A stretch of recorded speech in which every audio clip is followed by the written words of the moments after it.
Greetings and welcome to the Halloween edition of the Sliders Review. And I'm here today to talk to you about Night of the Living Dummy 3. This is the third installment of Slappy the Doll.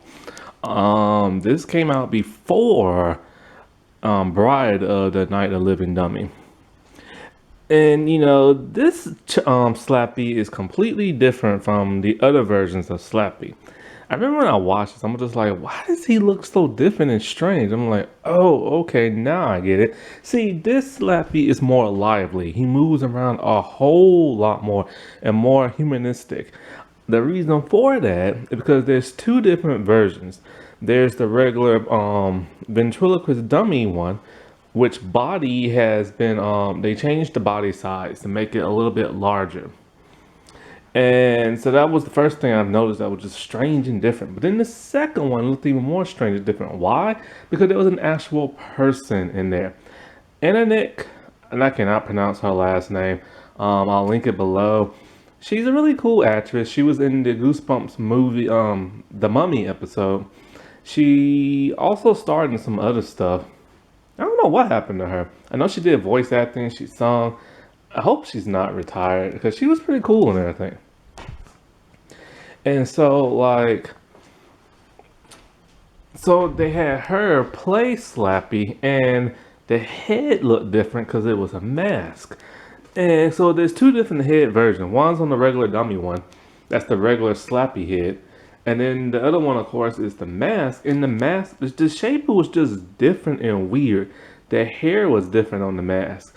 The face was different. It made him look more like human and almost happy and stuff. So it was just kind of distracting. Plus, when they had her move around, they didn't have her move around like a doll. They just had her move around like a regular human. So that kind of like took away from like Slappy being like this doll type figure. But then in the Bride of the Living Dummy,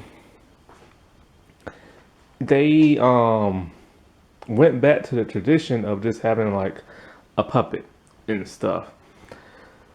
But all in all, this was a really creepy episode and stuff. Like, this is probably Slappy at his sinisterness and stuff. And you see that just how powerful he can truly be when he starts bringing other dummies to life and other stuff.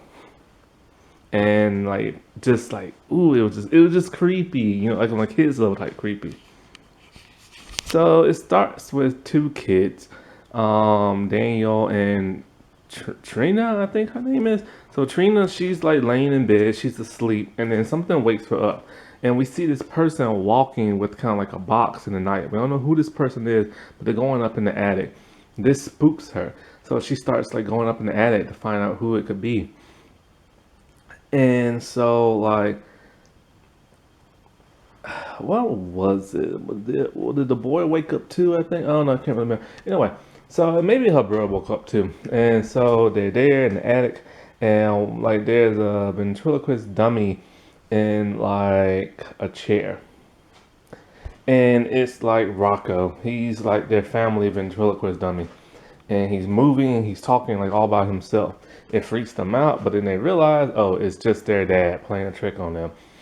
And so like he tells them, like he found this new ventriloquist dummy that he got from a guy.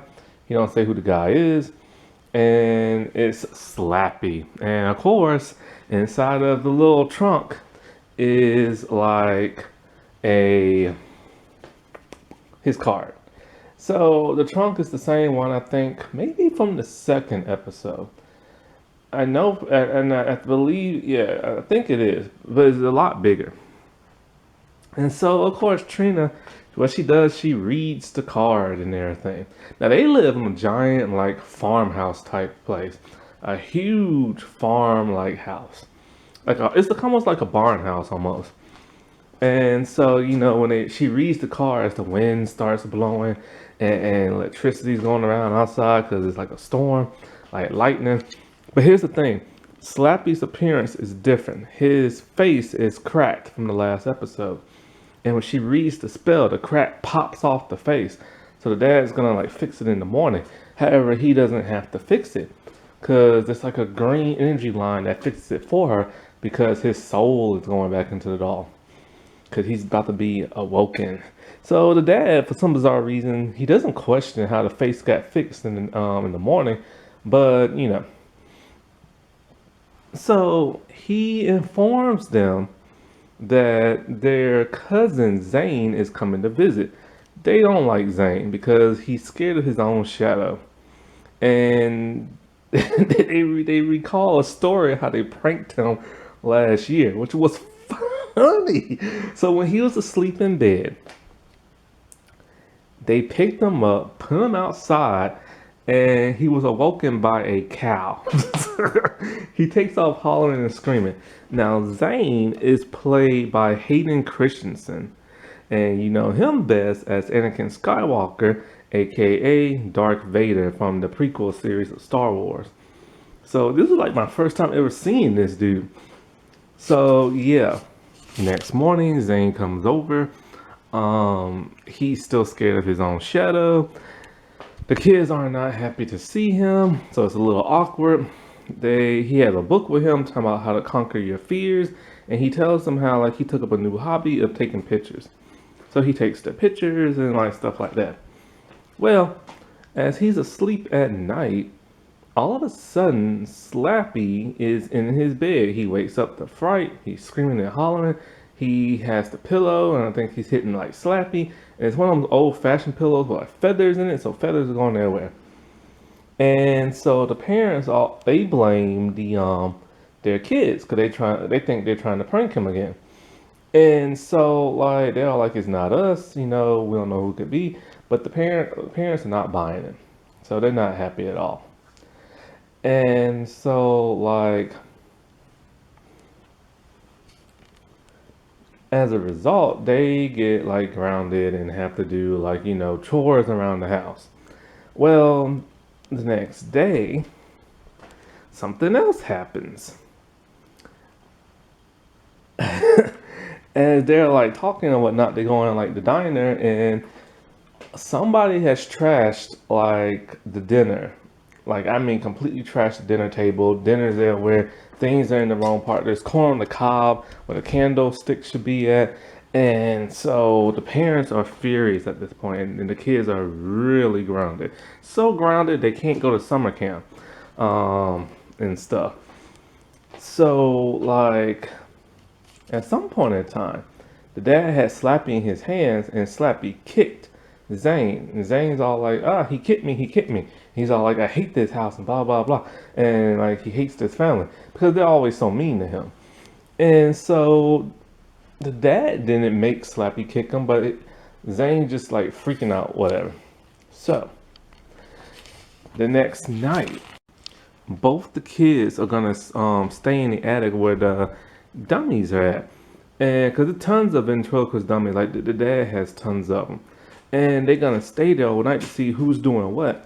They find out it's Zane. They overhear him talking about like, oh, this is gonna be a great prank and I'm gonna get them in trouble and ha ha ha ha ha, slap it. They thought I was scared of you. And like, how could I be scared of a stupid little dummy? And so they bust him in the act. They tell the parents, and now he's grounded. So he has to do chores. But they decide to reconcile and everything, you know. They realized why he did what he did because of how they used to always mess with him. So now they're gonna stop. As they're leaving the attic before he gets busted, after he gets busted, Slappy awakens and runs to like the stairways and he's all like, oh, so you like to pull pranks, do you, Zane? So now he's very intrigued because you know that's what Slappy does. He loves to pull pranks and hurt people. So he runs over to Rocco and he like puts some like that green gas soul stuff that comes out his mouth and into Rocky's mouth. And so Rocky is now alive. And so now there's like two living dummies and everything. And Rocco's is like a mobster type ventriloquist dummy. So after the kid do their chores and stuff like that, what is it? I think the parents like, did they leave that night or not? I can't remember. At some point in time during the day, Trina, she comes in and she's all like, Zane, I thought you were gonna stop messing with the dummies and everything. And so, yeah, the parents are gone by now. The parents left that night. Now, this is what parents did, man. They used to leave kids in the house by themselves back in the 90s and 80s and stuff. Because back then, nothing would happen to them. Nowadays, something will happen to them. And so, like, there are dummies, like, hanging from, like, the ceiling fan. So they think Zane did it. He's all like, I didn't do it. And then next thing you know, Zane sees a dummy inside the water tank thing. And he blamed it on the two brother and sister. And they're like, well, how could we fit something that big, something that tiny? And so they don't know what it is. But then they turn around. And Slappy is just sitting on the table, his legs crossed and his arms crossed and stuff. And Trina is just like staring at Chucky. And she's just kind of like, how did Chucky get there? Like, not Chucky, I'm sorry, Chucky. I'm thinking Slappy. How did Slappy get there? And so she thinks Slappy might be real because she's all like, Zane, remember when Slappy kicked you? He's like, yeah, that was your dad to do that. And they're like, our dad would never do that. So she thinks Slappy is real. And he's all like, I'm going to prove it. So he walks over to Slappy. He's like messing with him, shaking with him and everything. And next thing you know, Slappy takes his foot and kicks him hard and stuff. Then he gets off the table. This is when he gets a little too lively. And they switch back and forth from like the dummy to like the real person. And so the head is constantly changing. And it's just weird. And he's just talking about how he wants them to be his slave and how like all this other stuff. And they're freaking out. I will say this for the kids.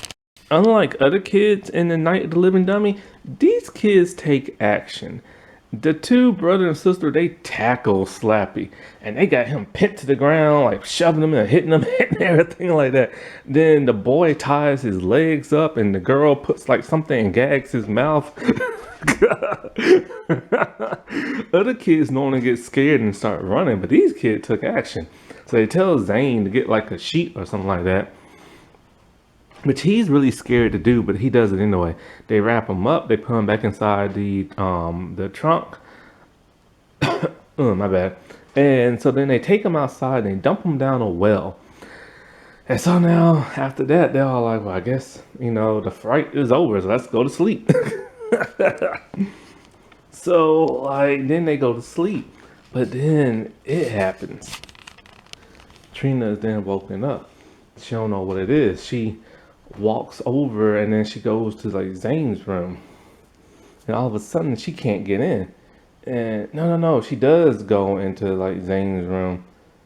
And we see Slappy over Zane and he's putting some like his soul spirit green fog stuff in his mouth.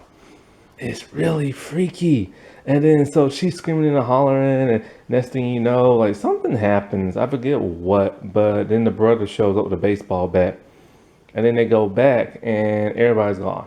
So then they go looking for Zane and they go looking for Slappy. When they find them in the attic, we see Slappy with Rocco and the rest of the ventriloquist dummies. It's tons of them.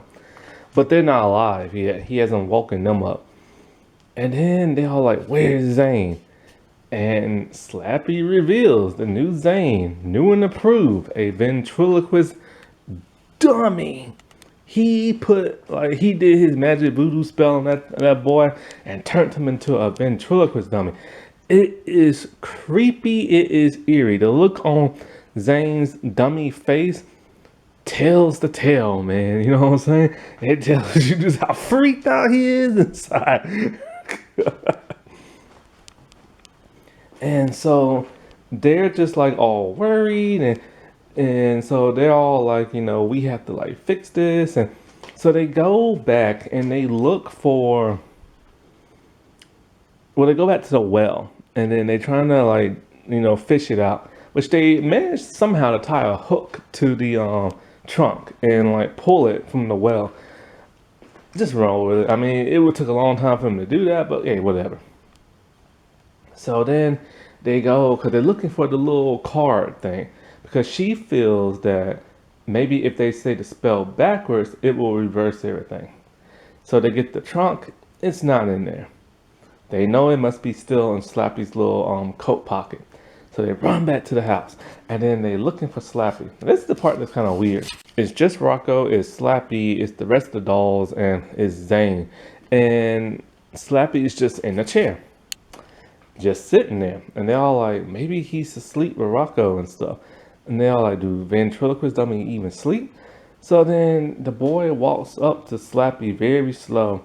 And as he's about to pull the card out, Slappy grabs his hand.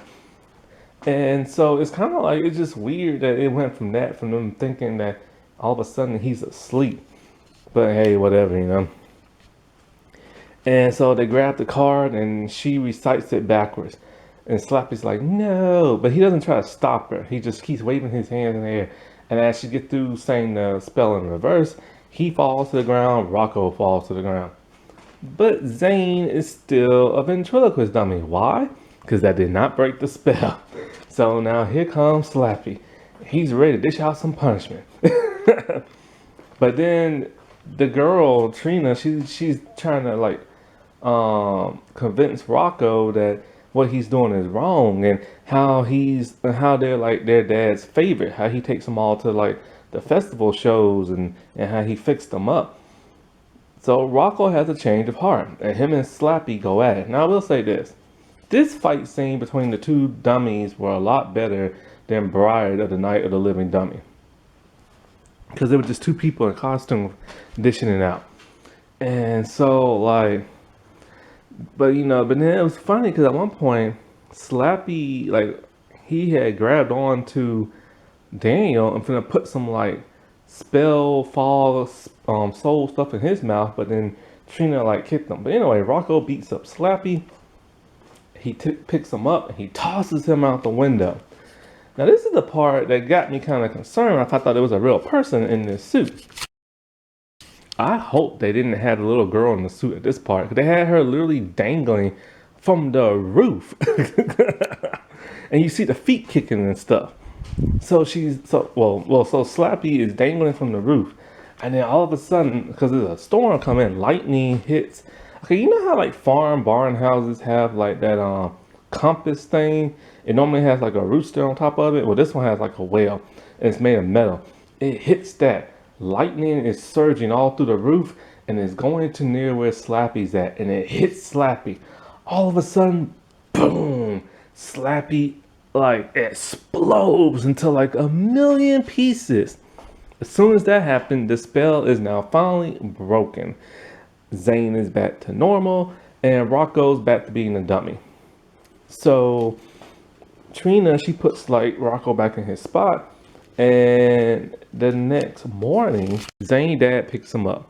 And the kids are all like, you know what, Zane, like, you're a cool cousin and everything. And like, maybe we can hang out a whole lot more than we normally do. So now they're going to arrange it to the kids go, I think, to Thanksgiving at his place. This is what's freaky at the end. It was a huge twist that nobody saw coming. Zane, he had his back turned to them as he's going to get in the car. All of a sudden, his head completely turns around, like Exorcist style. And he tells them, I'll be seeing you later, cousins. And then it twists completely around again. Somehow, some of like whatever Slappy put into him, that soul is still in him. He gets in the car with a big grin on his face, and his father like drives off. I have to say, this is truly one of like the creepiest, spookiest episodes. Mostly because of like Slappy's power is like amped up in like this episode with something we've never seen before. We'll see that a little bit again in the next episode with the Bride one, but I already reviewed that one because of what he did to Harrison and stuff. But yeah, man, this was just interesting. Like the whole episode really sets things up of like just how afraid Zane is, and how like the kids get blamed, and it tricks you because you think when the dummies are all around the house and all this other, you think it's Slappy doing all this. This is what Slappy's known for doing, pulling pranks. But no, it's like Zane. So that was a nice little twist all in itself. Until Slappy starts like to come alive and starts doing some real like deadly stuff, and That's what I always liked about Slappy and stuff. Now, the book is quite different than the episode. I actually like the episode better than the book, sadly, I have to say. In the book, Zane never finds out that Slappy or the other dummies even come to life. And he doesn't even know that they're alive. He just thinks that his cousins are pranking him the entire time. Also, Uncle Cal, Zane's dad, he actually stays with him, but in the show, he drops him off. Let's see, Trisha, she actually gets slapped by Slappy. Also, their dad didn't get him in the junk store. He actually found Slappy in the trash. Also, they call him Smiley at first, but in the show, the dad just straight up called him Slappy. Let's see. Oh, the ending. So all the dummies are actually alive in the book and they attack Slappy. Rocky's appearance is much different in the book. He has a striped red and white shirt and some blue jeans, but in here he's dressed as a gangster. Rocky has more stuff to do in the book.